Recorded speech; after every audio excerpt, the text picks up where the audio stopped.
Once their fleets had stretched across dozens of stars, their worlds glittering with trade and culture. They were not warriors, not conquerors, not even strong compared to the other powers of the galaxy, but they were peaceful, cooperative, and clever. That had been enough for centuries. It was not enough against the Vorak swarm. The Vorak were not a single species, not truly. They were a crawling wave of teeth and claws, hive ships packed with predators bred for war. Wherever they landed, nothing survived. Cities became nests, farmlands became feeding grounds. Their swarms multiplied until a planet itself seemed to rot away. For decades, the Kasari Union had fought a slow retreat.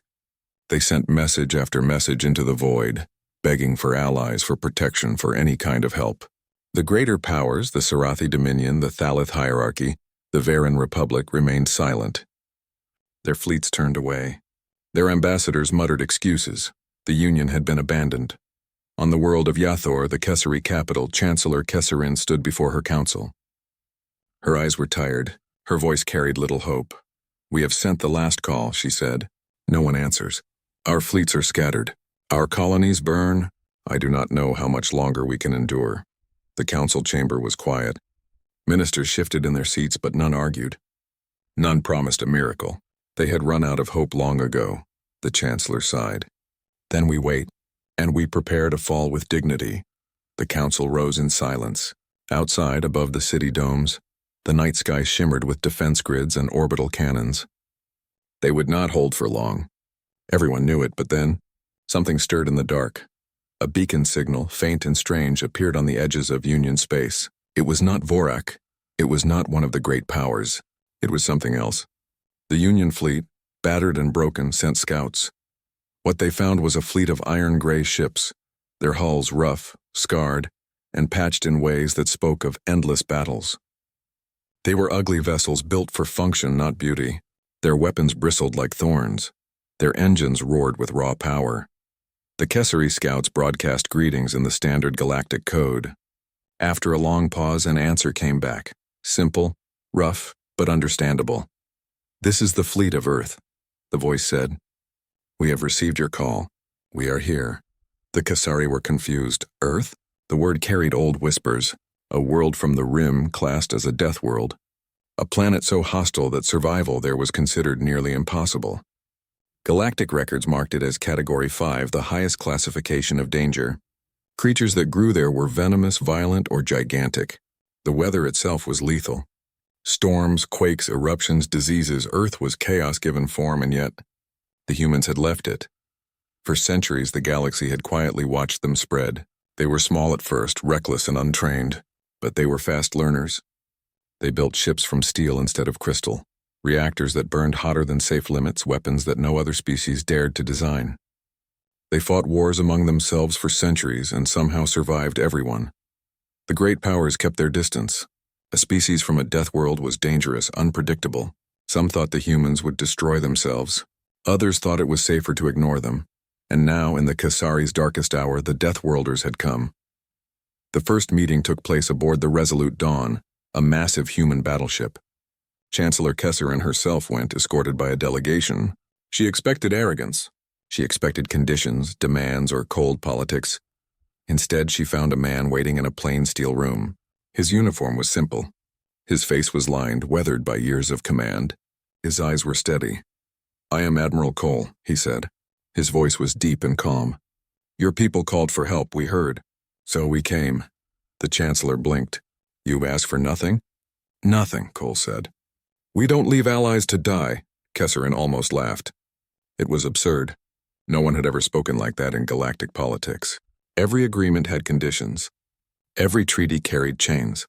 Yet the humans simply came. "Admiral," she said carefully, "the Vorak swarm is no ordinary enemy. They have consumed civilizations greater than ours. If you fight them, you will lose ships. You may lose everything." Cole's expression did not change. "Then we'll hit them harder." The Chancellor felt a shiver run down her spine. There was no hesitation in his voice, no fear. Only certainty. The first battle came quickly. A Vorak vanguard had already entered the Yathor system. Dozens of hive ships poured from the dark, their living hulls pulsing with bioluminescence, their swarms spilling into space like rivers of fireflies. The Kasari fleet formed up, but their ships were thin and cracked. They expected to be slaughtered. The humans did not wait. Forward line, engage. Cole's voice thundered across the comms. Second line, follow through. Engines full burn. The human ships surged forward like a wall of steel. Their weapons fired in brutal, relentless rhythm. Railguns spat slugs the size of buildings. Missiles streaked through the dark, their trails burning bright. Plasma lances tore through Vorak hulls, ripping flesh and bone apart. The Vorak swarms countered. Their beasts slammed into the human ships, chewing at armor, spilling acid across metal. But the humans fought like demons. Where a hull cracked, they sealed it and kept firing. Where a swarm boarded, they vented entire sections to space. Where a ship began to fall, it turned itself into a weapon, ramming full speed into the nearest hive ship before detonating its reactor. The Kasari watched in awe. They had fought cautiously for years, retreating, preserving what little they had left. But the humans did not retreat. They advanced no matter the cost. Every ship was a blade. Every loss was turned into a strike. The Vorak, for the first time in living memory, hesitated. After 3 days of battle, the Vorak vanguard broke.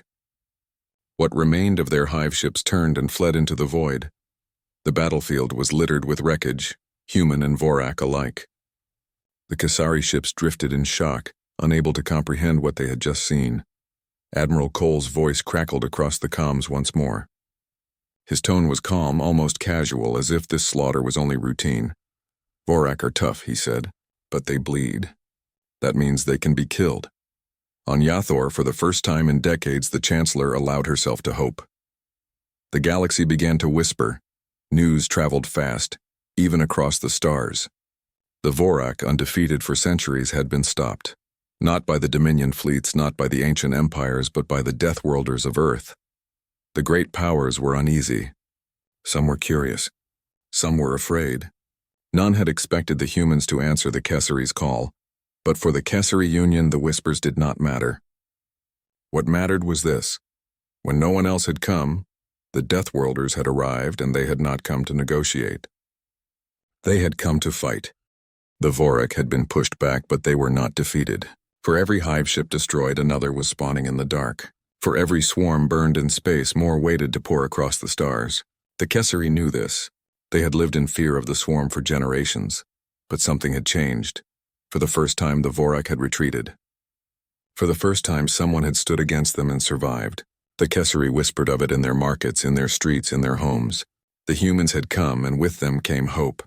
Admiral Cole stood in the command chamber of the Resolute Dawn, looking over a map of the galaxy.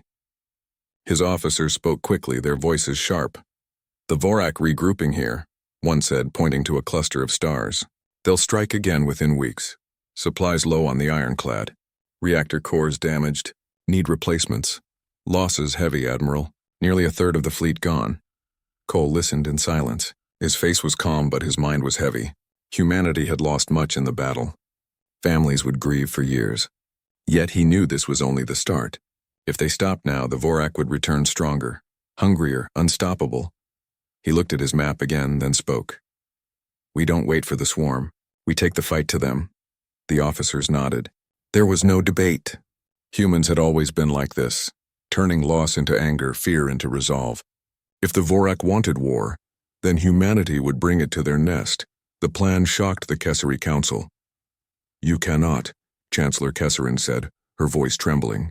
"No one strikes the Vorak directly. Their hive worlds are death itself. They will destroy you." Cole only shook his head. "We've seen death before. We live with it.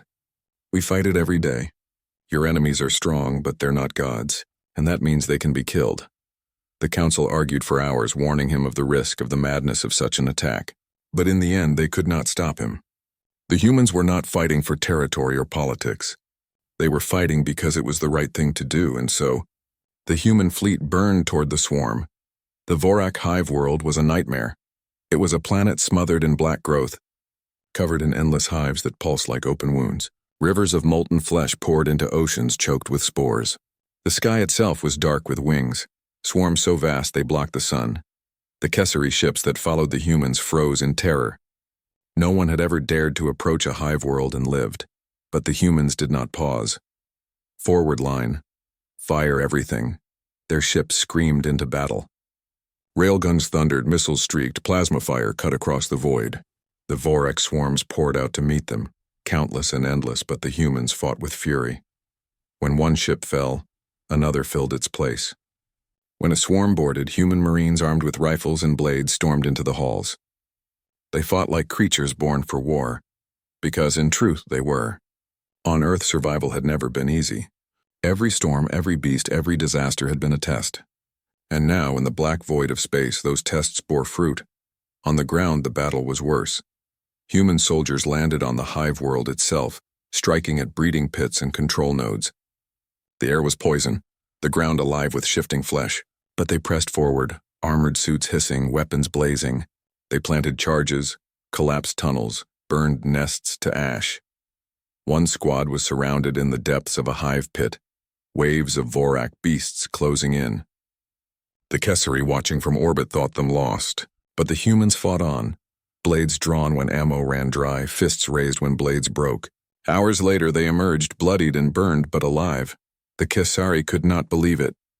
To them this was impossible. Yet the humans had done it. The swarm began to falter. For all their numbers, the Vorak were not used to resistance. They were used to prey that fled, that begged, that surrendered. But here was prey that bit back. Here was prey that fought even when broken.